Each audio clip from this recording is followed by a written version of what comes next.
Hello guys, welcome back sa channel natin. Today, share ko sa inyo ang update. Hello, good morning. So guys, good morning guys. Kakagising ko lang guys, so mga 7 AM na. So, election today. So, dahil na nandito naman ako sa probinsya, dahil nga sa health condition natin, so, hindi ako makaboto, absent tayo ngayon sa botohan. Lilipat na naman tayo sa pagboto dito. Ngayon guys, 3 days na hindi ako naka-swimming. So, puro sayaw lang ginagawa ko na exercise. And then, kagabi inatake ako ng anti-allergy ko. Namantal ako.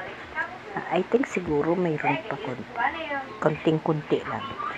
Slight na lang. Pero kagabi makapal. Dahil sa tingin ko siguro na, alam niyo ba guys yung inihaw na isda. So sa inihaw na isda, fresh yung isda namin. Pero dahil na, alam niyo naman na tayong mga nasa probinsya, yung inihaw na isda, yung atay, lalo pa pag fresh, sometimes hindi natin kinukuhaan ng laman loob, no? Ganun talaga yung mga taga probinsya karamihan, lalo pa pag mula sa dagat. So, ako, hindi ako sanay sa ganun kinukuhaan ko. Pero dahil na marami talaga nagsasabi na masarap talaga yung ganung klaseng style, So, totoo nga, napakasarap nga, lalo pa yung may atay, may bihon. So, ginawa ko, sinimot ko yun. Wala ko akong pinatawad sa isda na inihaw kagabi. Talagang sinimot ko yun, pati bitukang, sasarap nga. Excuse me. Mag-BP muna ako.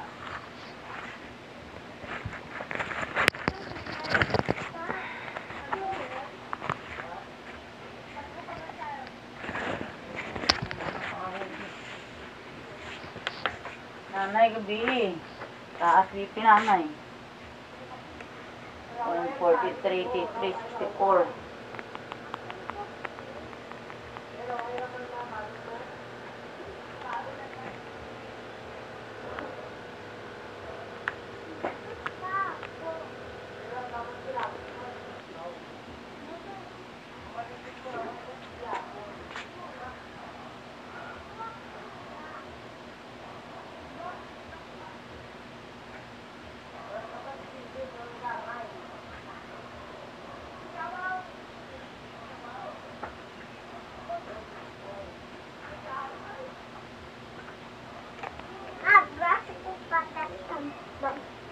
So, 130, 85, 84. So, okay yung BP natin today, This morning, okay.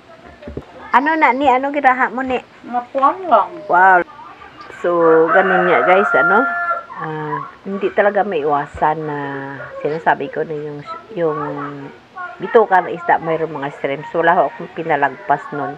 Kanto sa malalambot na part na buto ng isda, kinain ko yun. Hindi ko na talaga inisip na kumakain pala sila ng shrimps. So, yun, inatake ako kagabi ng allergy ko. Pero uminom ako agad ng gamot and then natulog. Tapos ito, paggising ko kanina mga 3 o'clock, mayroon pang naiiwan na rashes. Pero maya-maya nawala na rin. Ngayon, pagising ko, wala na. Yung bahagya na lang ng mga red patches. So, yun ang nangyari sa akin kagabi. Dahil lang ho yun sa isda. Ngayon, normal ho yung BP natin. Tapos 3 araw wala akong exercise. So, ang gagawin ko ngayon, may exercise ako sa laba. Kag pagbubumba ng tubig. So, exercise na rin yan. Dahan-dahan lang. So, maglaba ako. Alam niyo naman yung laba ko is yung paa ko lang naman nilalaba ko. Pero yung pamamanhid ng kamay natin, at least nandyan pa. So, amat-amat lang mawala din itong ating pilay. Kunting massage lang. So, 3 araw, walang massage, walang swimming, pero nag-i-exercise lang ng kimbot-kimbot ng konti para sa maintain. So, okay naman lahat kahapon, okay naman. Kagabi pagtulog ko, okay naman ang BP ko hanggang ngayon. Maliban lamang sa allergy ko na inatake tayo ng red patches natin. So, alam na natin, kung saan nanggagaling yun. Doon yun nanggagaling sa isda na kinain ko, yung bituka. Wala akong pinatawad nun. Kaya, kahit na ordinaryo lang tayong tao, hindi tayo doktor, kailangan i-monitor natin yung sakit natin kung saan ba nanggagaling at kung paano. Para na hindi naman tayo magiging know-how talaga kung anong nararamdaman natin. Kasi ganun pa rin eh. Pag dalhin ka sa ospital, tanungin ka pa rin kung anong nangyari sa'yo, kung anong kinain mo, ano ba ang nangyari sa'yo. Yun din, doon din sila babase. Ngayon, pag hindi, resitahan ka. Pagkatapos mo resita, pag wala pang laboratory, kung gagaling ka, okay. Kung hindi ka gagaling, babalik ka. Pagbalik mo, saka ka bibigyan ng laboratory. So, ngayon sa mga bagong apps, kagaya ng mga AI na yan, napakagaling. Marami kang makukuhaan at marami kang malagay sa isip mo na, ay baka ito. At saka mismo ikaw. Kasi nararamdaman mo kung anong sakit mo eh. Alam mo kung anong nararamdaman mo. Pag itanong mo siya dyan, sasagutin niya ikaw mismo, makukumpir mo kung ano ba. Hindi mo kailangan tatakbo ka kaagad sa doktor. Malalaman mo eh kung ano ang nararamdaman mo, kung anong sagot. Kung anong nararamdaman mo, itatanong mo, sasagutin ka. So, dyan makakuha ka ng idea na ito nga siguro. Nga lang yun, kasi hindi mo naman konfirmado, hindi ka naman doktor eh. Pero at least, sa mga idea, kag tulong dyan sa pamaraan na yan, nalalaman mo kung anong nararamdaman mo. Makatulong ho yan sa'yo. So, tayo na mga mahihirap at malayo sa ospital, makatulong sa atin yung mga apps. So, alam nyo yan kung anong apps yung hahanapan nyo ng sagot o katanungan sa mga nararamdaman nyo. Okay guys, maraming salamat sa inyo. Today is election. Again, hindi ako nakaboto kasi nga dahil nga lagi ako na hospital sa Manila, nandito ako sa probinsya ngayon. Dito ako magpapagaling. Okay guys, maraming salamat sa inyo. Lagi nyo tatandaan na ang sakit isang kalaban yon. Once na may kalaban ka, mayroong kakakampi. Daking tatandaan na ang Diyos ang kakampi natin. At ang ating kasama sa paglaban ng ating sakit, yung ating mismo sarili, maging matibay tayo, maging matapang tayo sa pagharap kung anong mayroon. Huwag tayo papatalo. Okay guys, maraming salamat. Aking laswating na nyo guys. Diba? Yes. So wala lang isang isda. Yan. Puro lang talaga siya laswa guys. Yan. So, konting kanin. So, ito ngayon yung aking food. Yan.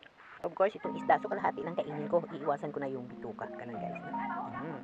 So, ito ngayon yung pagkain natin. Ayan. So, kain na tayo guys.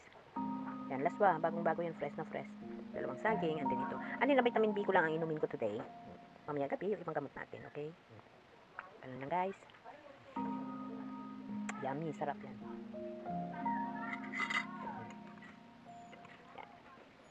Saging and isda ng inihaw. Morning yan, morning. Breakfast natin. So, ayan. Ito yung ating food. Ito yung ating breakfast for today. So, ayan guys. Ang breakfast natin for today, ayan, vegetable, fresh vegetables, and then, kalahati isda, dalawang saging, and kanin na konti.